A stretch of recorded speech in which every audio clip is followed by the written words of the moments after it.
Welcome to part two of Elevated Chile. Aaron and Alex are sharing details of all the snow they're finding in the southern hemisphere. Adventure awaits. Guys, man, what a freaking epic trip. You know, you've been at the resort, now you're going to go out and you've chartered a helicopter. Um, Aaron, how'd you find the helicopter? Tell us how it went down. Well, the heli experience has kind of gotten it. I got bit by the bug because when you have the opportunity to fly to the top of any peak that you can see and ride these huge open canvases of fresh powder, it's really the optimal experience, especially with our boards. So anytime when that can become a possibility, I'm looking for it. And this particular helicopter adventure came to us from numerous avenues. You kind of start putting out the word, who do we go with? Who should we get in contact with?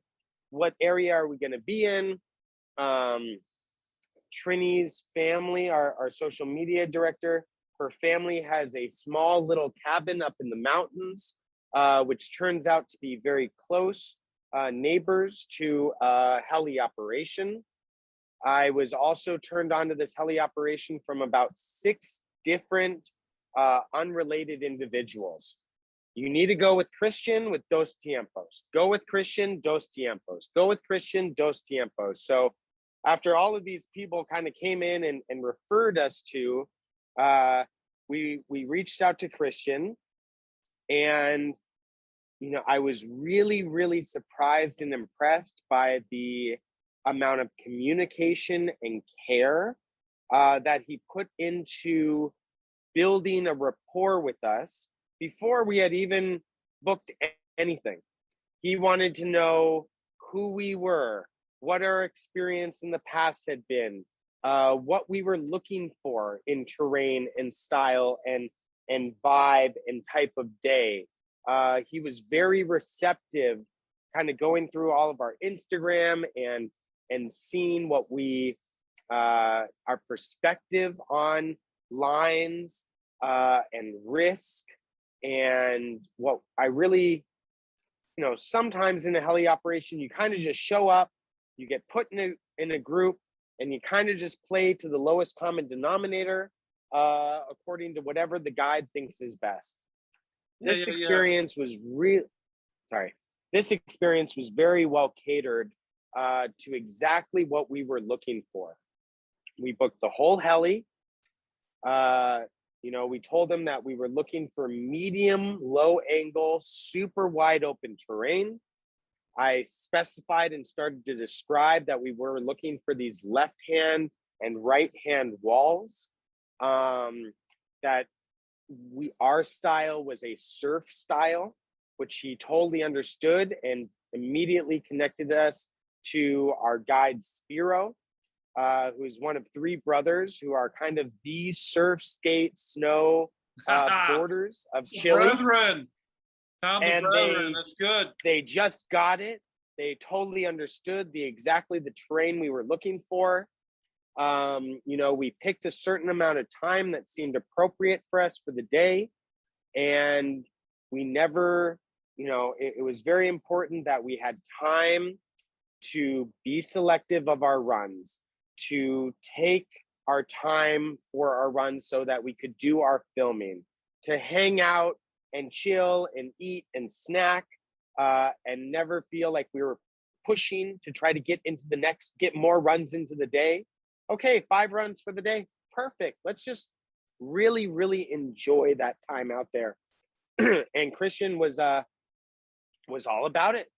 And it just made the entire experience, it added a value to the entire experience.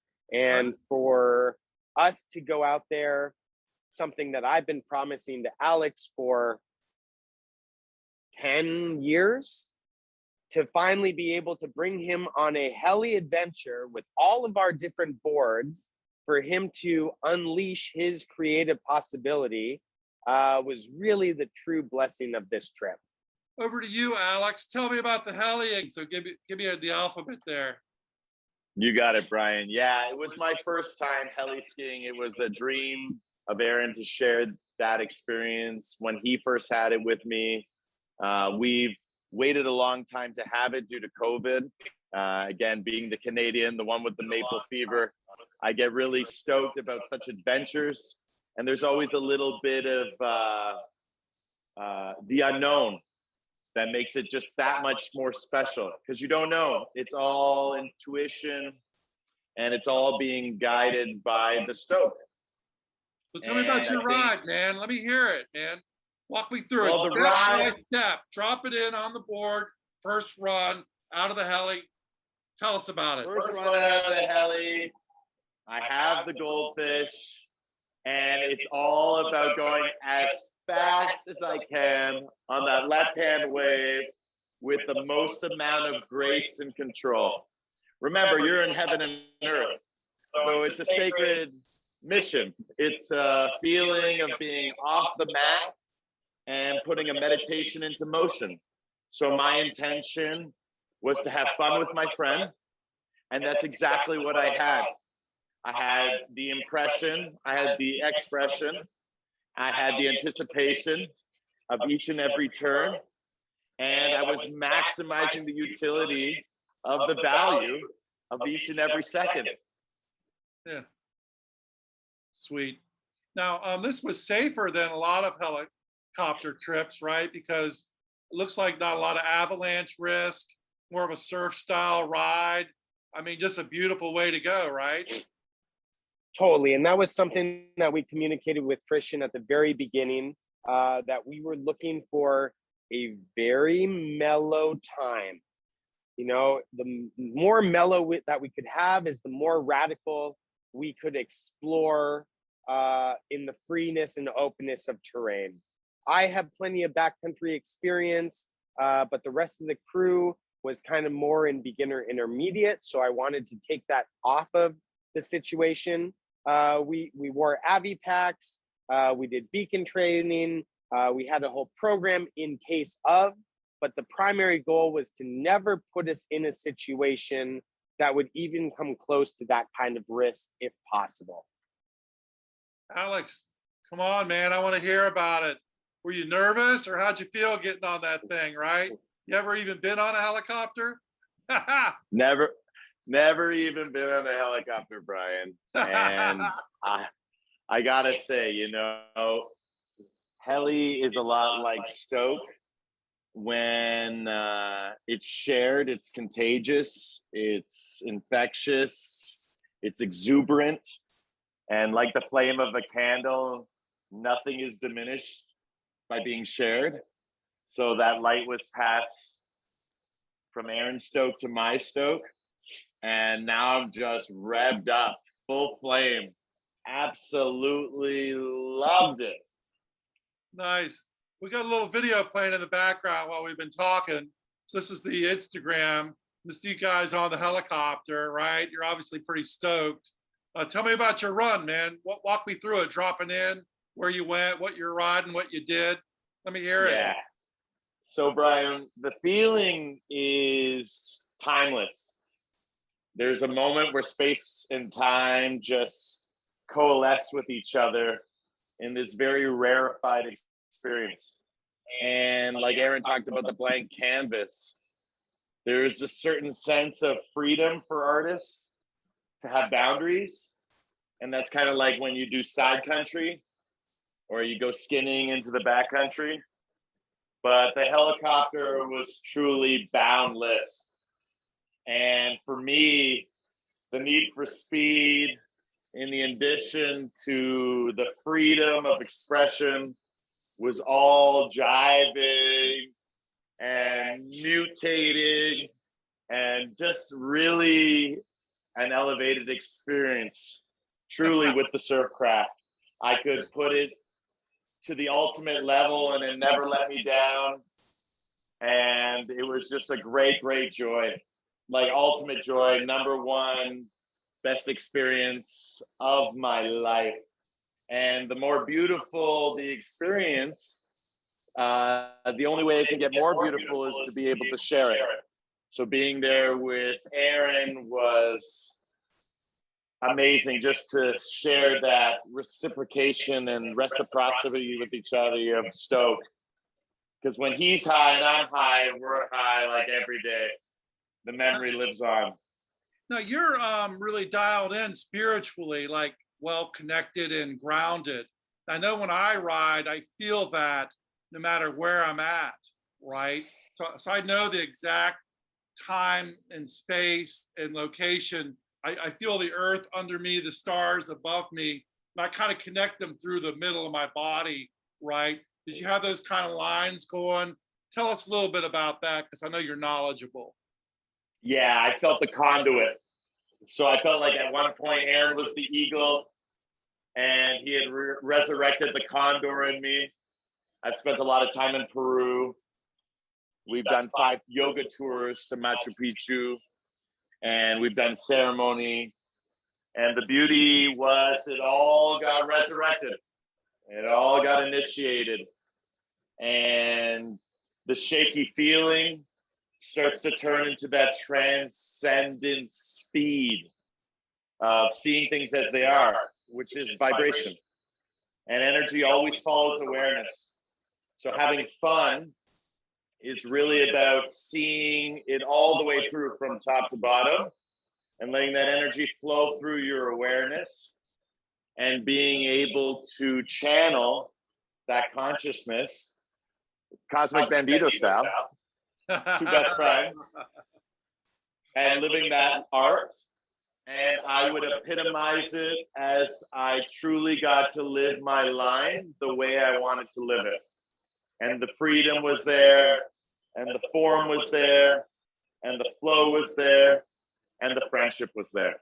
Now that looks like transcendent speed to me, like right this particular part. Look at that. I mean, Yeah, so wow, this was a really cool section. As we flew around, I sat right behind the guide and he just told me to point whatever looked good to me. So this was our second run. I had put us kind of on a little bit more low angle thing to start and waited for the shadows to recline on this left-hand face. And for me, it was just a super big, wide open left.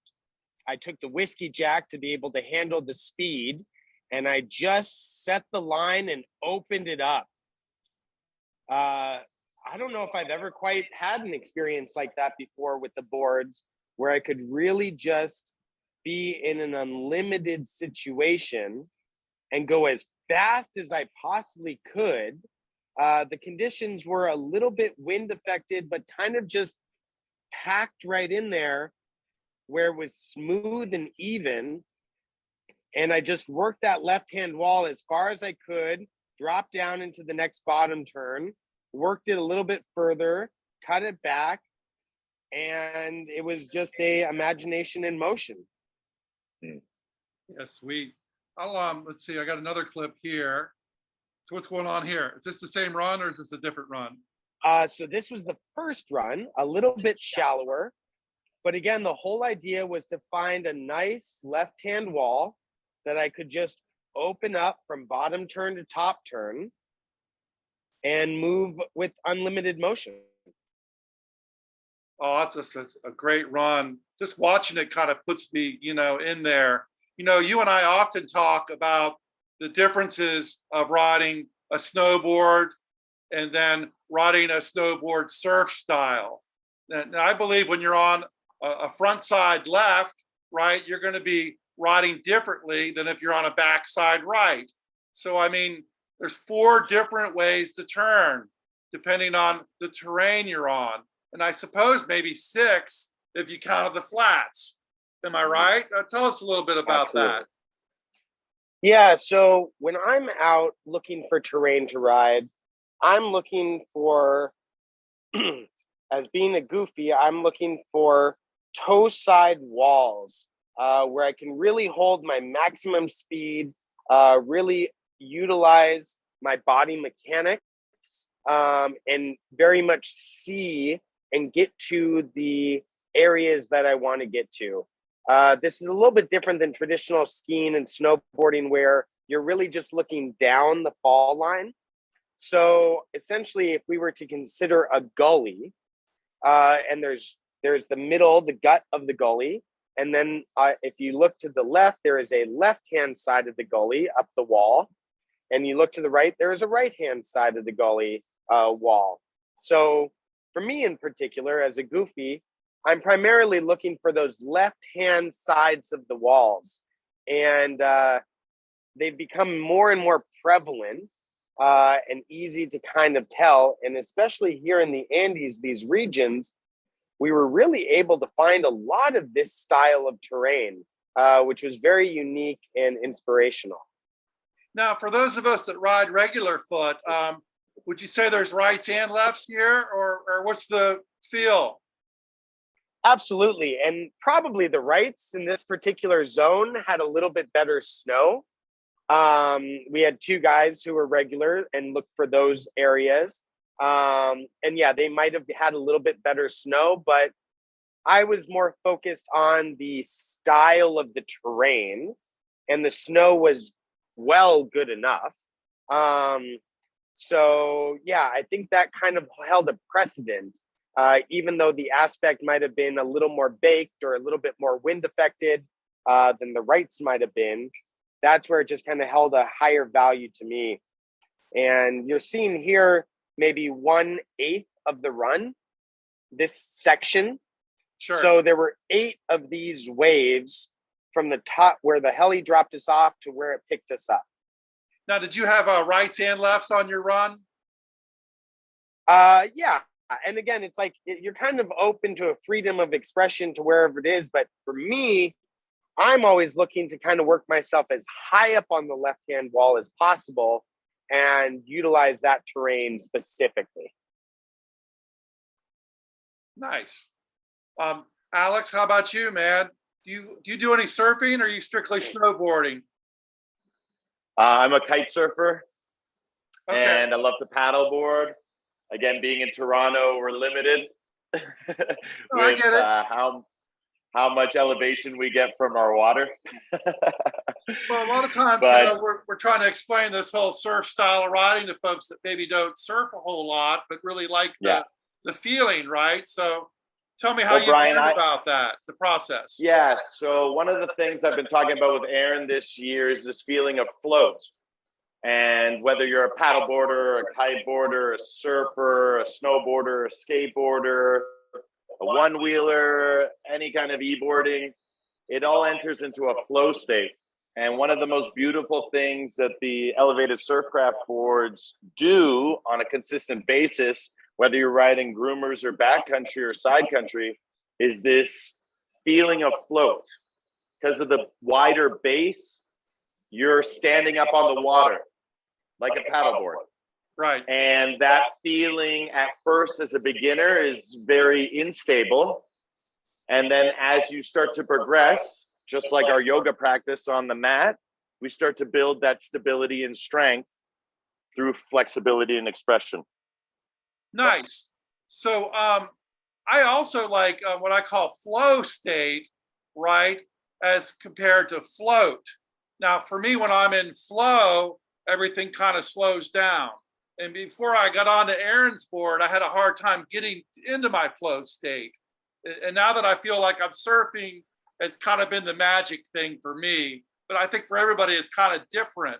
But that flow state's kind of interesting too, isn't it? Yeah, flow states are all about optimization of mind, body, and spirit, or mind, body through spirit. We start to really exemplify what we're doing. We're in the present moment with our presence, and each and every interaction is governed by the choice of action that isn't being made by decision. It's being made by intuition. It's being made by the instrumentality of our emotions. And so we're really, really fortunate to enter into that flow state.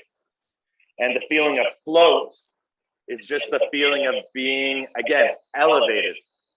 Whether it's an inch above the ground or, 10,000 feet into the air, it's a beautiful sensation to feel gravity and the ability to feel levity through gravity, which is a lightness, like laughter.